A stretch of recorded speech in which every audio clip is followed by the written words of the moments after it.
এই গানটা আমার জন্য সুর করেছিলেন, লিখেছিলাম আমার এক বন্ধু অ্যাডভোকেট পলাশ চৌধুরী। আমি তার নতুন চরণে প্রণাম জানাই। গানটা লেখার জন্য একটা মায়ের দুঃখ দেখে সে বসে বসে গানটা লিখে ফেলেছে, বলছে এটা তোমাকেই করতে হবে, আমাকে দিয়ে করিয়েছে। শিবলু আমার তো ছোট ভাই, ওইটা ভাইরাল করেছে আমার গানটা। ওরে কে বলে রে তিনটে যেতে, কে বলে রে তিনটে যেতে, ভয়া কাশি আমার মায়ের কবর তলে ভাই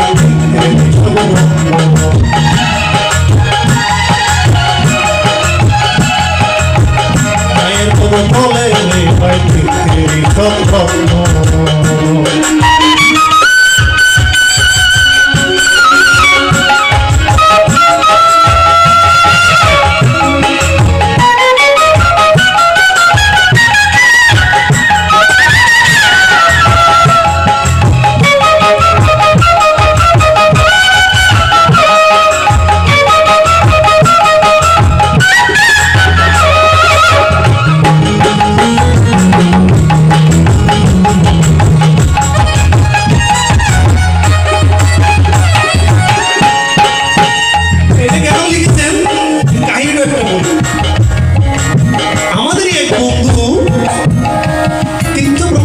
সব ইন্ডিয়া থেকে এসে আমাদের সাথে গল্প করছে, বলছে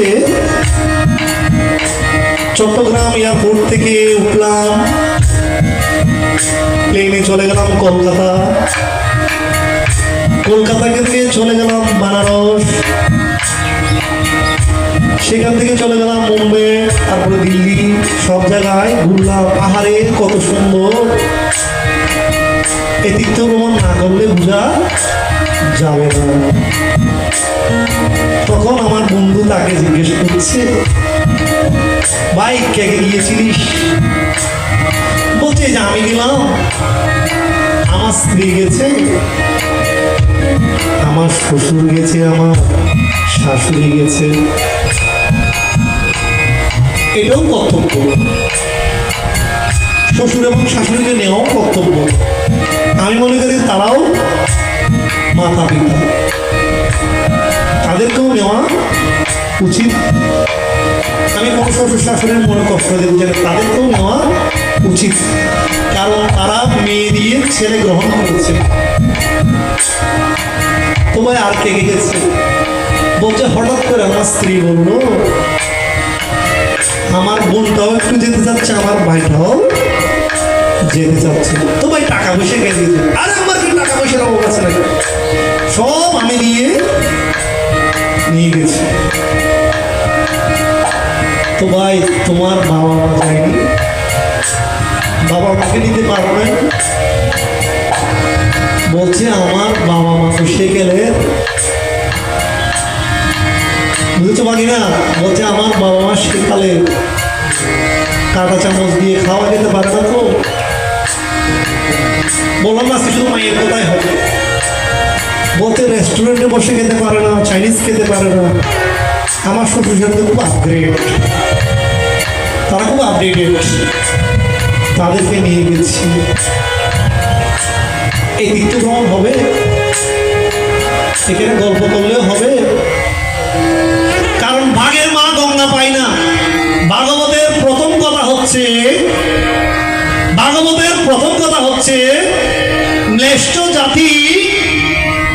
ম্লেচ্ছ জাতি অন্তর্বাস ছাড়া বস্ত্র পরিধান করবে।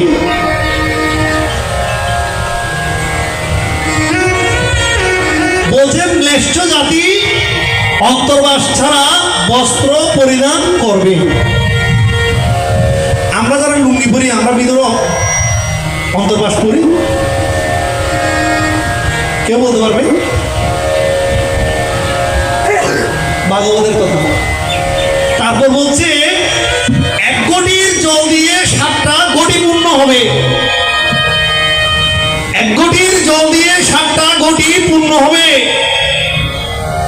কিন্তু 7 কোটির জল দিয়ে একটা ঘটি পূর্ণ করা সম্ভব না। যাবে না।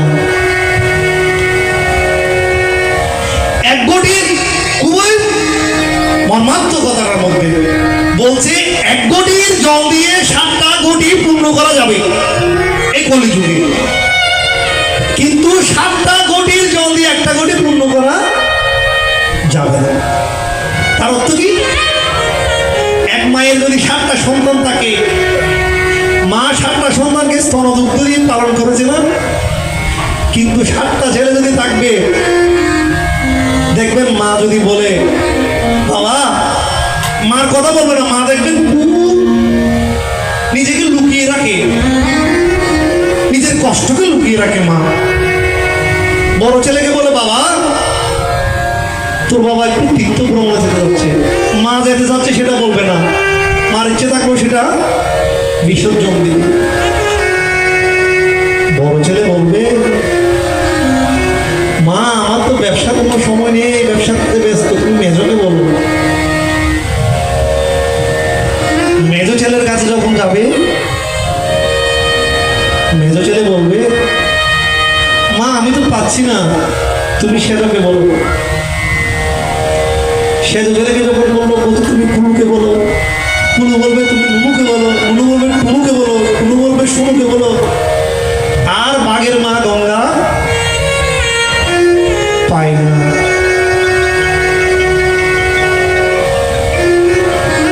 বাঘের মা গঙ্গা পায় না, এটা ভাগবতের কথা, আমার কথা না। বাঘের মা গঙ্গা পায় না, কারণ বাঘাবাগি হয়তো মা তুমি 1 মাস এর পালায় খাবে, আর 1 মাস আমার পালায় খাবে। মা পড়েছে বিপদে, মাকে যদি জিজ্ঞেস করেন তুমি এক ছেলের কাছে খাচ্ছ না কেন, বলছে এই ছেলের কাছে না খেলে এই ছেলেদের রাগ করবে, কিন্তু 2 ছেলে একসাথে হয়ে মাকে খাওয়াতে পারছে। বড়ই নিষ্ঠুর সময়, পৃথিবীটা বড়ই কঠিন, পৃথিবীটা বড়ই নিষ্ঠুর। তাই সাধু সাবধান, যেন ভাগের পাল্লায় না পড়ি আমরা। ভগবান যেন আমাদেরকে ভাগের, ওই যে বললাম টাকা থাকলে তীর্থ ভ্রমণ করে আসবেন, বড় বড় মাছের টুকরো খাবেন, মৃত্যুর পরে সাগরচিনি দেবে, এগুলো খাওয়া যাবে না, দেখাও যাবে না। আমার কথাগুলো হয়তো শুনতে খারাপ লাগছে, কিন্তু বাস্তব, এগুলো সব বাস্তব কথা আমরা দেখছি এই সমাজে। অনেক মা গুগরে গুগরে কাঁদছে, কাউকে বলতে পারছে না। সেদিন একজন বললো অনেক কষ্ট করে ছেলেকে মানুষ করলাম, কিন্তু ছেলেটা বিয়ে করার পর আমাকে ছেড়ে চলে গেছে, বউকে নিয়ে ফোনও করে না। ঠাকুর অনুকূল চন্দ্রের কাছে এক বুড়িমা গিয়ে বলছে, ঠাকুর তুমি আশীর্বাদ করে আমার ছেলেটা যেন ডাক্তার হয়। বলছে তো দাস, তোর ছেলে ডাক্তার হয়ে যাবে। ডাক্তার যখন হলো, বুড়িমা আবার গেল, বলছে ঠাকুর এবার একটা আশীর্বাদ করে আমার ছেলে যেন লন্ডনে যেতে পারে, বিলেত যেতে পারে, যেন আরো বড় ডিগ্রি নিতে পারে। বলছে তো দাস, ছেলে 1ম মাস গেল, গিয়ে বলছে শ্রদ্ধেয় মাতা, পত্রের প্রথমে আমার 1000 কোটি প্রণাম গ্রহণ করবেন। পর সমাচার এই যে আমি আপনার আশীর্বাদে ভালো আছি, আপনিও নিশ্চয়ই বলে। এরকম চিঠি এখন হয় না।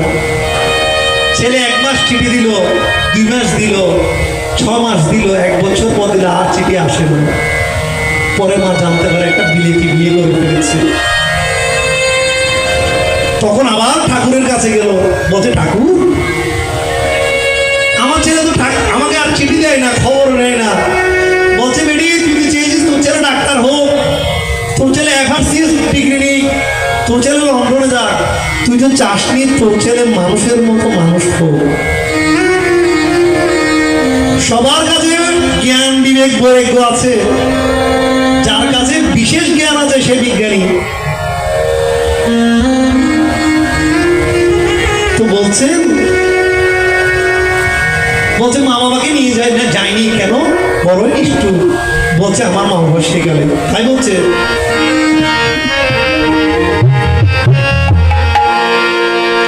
অনেকে বা 1000 লক্ষ টাকা খরচ করে দেশ বিদেশে ঘুরে রে ভাই তৃপ্তির অন্তরে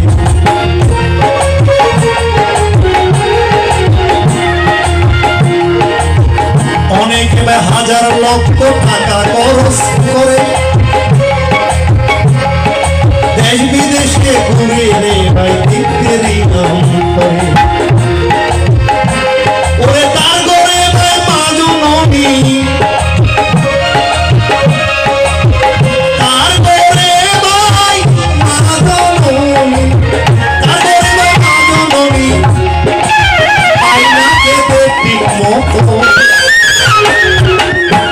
আমার মায়ের পদ তোলে রে ভাই তৃপ্তির রত্ন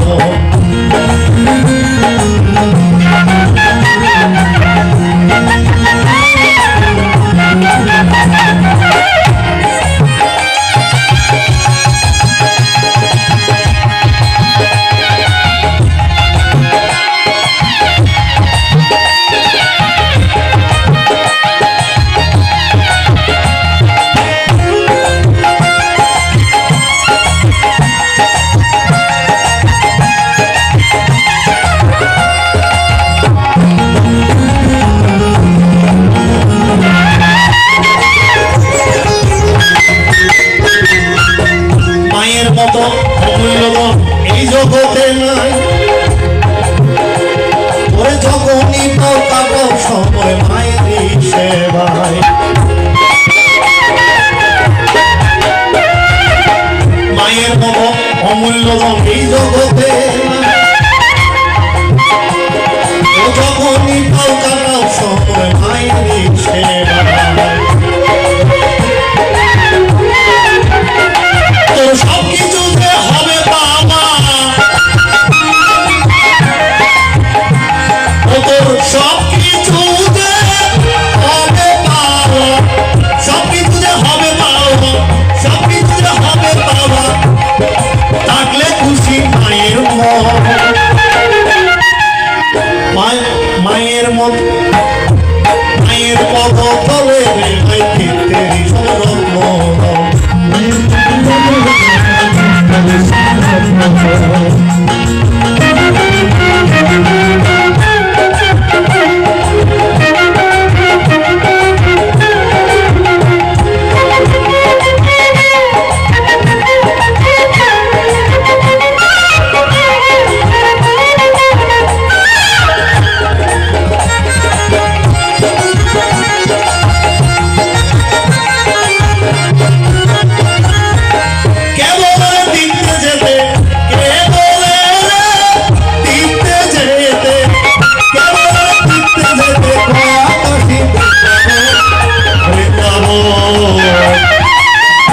আমার মায়ের পদ বলে রে ভাই তৃপ্তির রত্ন মায়ের পদ বলে